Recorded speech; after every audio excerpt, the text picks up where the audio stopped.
নগৈ গড়গাঁৱৰ বাতৰি দিয়াত পাকৈত মন্ত্ৰী হিমন্ত বিশ্ব শৰ্মা খুদ অসম আৰক্ষীৰ সঞ্চালক প্ৰধান কুল শইকীয়াই উদঙালে মন্ত্ৰীজনৰ মিথ্যাচাৰ নাগৰিকত্ব সংশোধনী বিধেয়কৰ বিৰুদ্ধে ৰাজ্যজুৰি অব্যাহত প্ৰতিবাদৰ আঁৰত নিজৰ দিব্যজ্ঞানেৰে আলফা জড়িত থকাৰ কথা শুকুৰবাৰে ৰাজহুৱা কৰিছিল মন্ত্ৰী হিমন্ত বিশ্ব শৰ্মাই প্ৰত্যক্ষভাৱে এই আন্দোলনটোত কৰবাত নহয় কৰবাত আলফাইটো এটা ভূমিকা লৈ আছে নহয় যে মানুহৰ ফোনলৈকে মোবাইলত অহৰহ ফোন আহি আছে সৰকাৰ হিচাপেতো আমিওতো কথাবিলাক বুজি পাওঁ নহয় আমাৰ লগততো খবৰ থাকে জাতিধ্বংসী বিধেয়কখনৰ বিৰুদ্ধে ৰাজ্যজুৰি গা কৰি উঠা প্ৰতিবাদী আন্দোলন যে স্বতঃস্ফূৰ্ত সেয়া সকলোৱে জানে পিছে বুজিও নুবুজাৰ ভাও ধৰি সকলো কথাতে ৰহন হানি ভাল পায় কথা চহকী মন্ত্ৰীজনে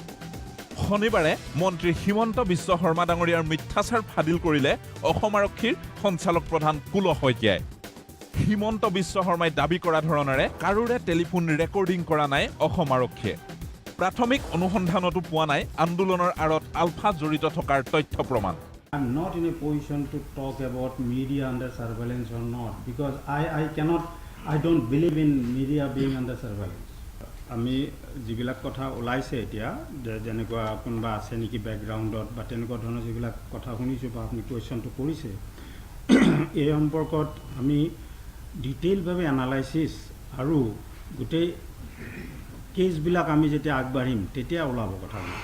আৰু এতিয়া এইটো ষ্টেজত তাতকৈ বেছি একো ক'ব পৰা নাযায় অৱশ্যে নাগৰিকত্ব সংশোধনী বিধেয়কক কেন্দ্ৰ কৰি ৰাজ্যত অব্যাহত প্ৰতিবাদৰ ঢৌৱে চকুৰ টোপনি সৰিছে প্ৰশাসন তথা আৰক্ষী বিভাগৰো শনিবাৰে ৰাজ্যৰ মুখ্য সচিব আলোক কুমাৰৰ ভাষ্যতে তাৰ স্পষ্ট উমান পোৱা গ'ল মুখ্য সচিবজনৰ দাবী সম্প্ৰতি ৰাজ্যৰ পৰিস্থিতি শান্তিপূৰ্ণ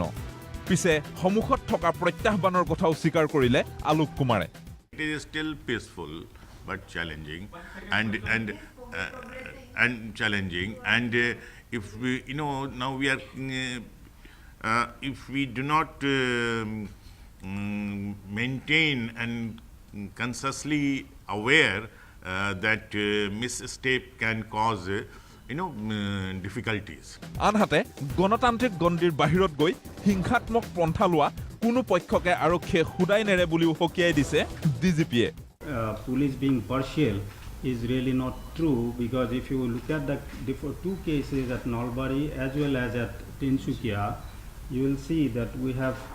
really gone very strictly against any lawbreaker. Let them belong to any organization, it doesn't matter. Anybody breaking the law will be dealt with as per the provision of law and we have been doing it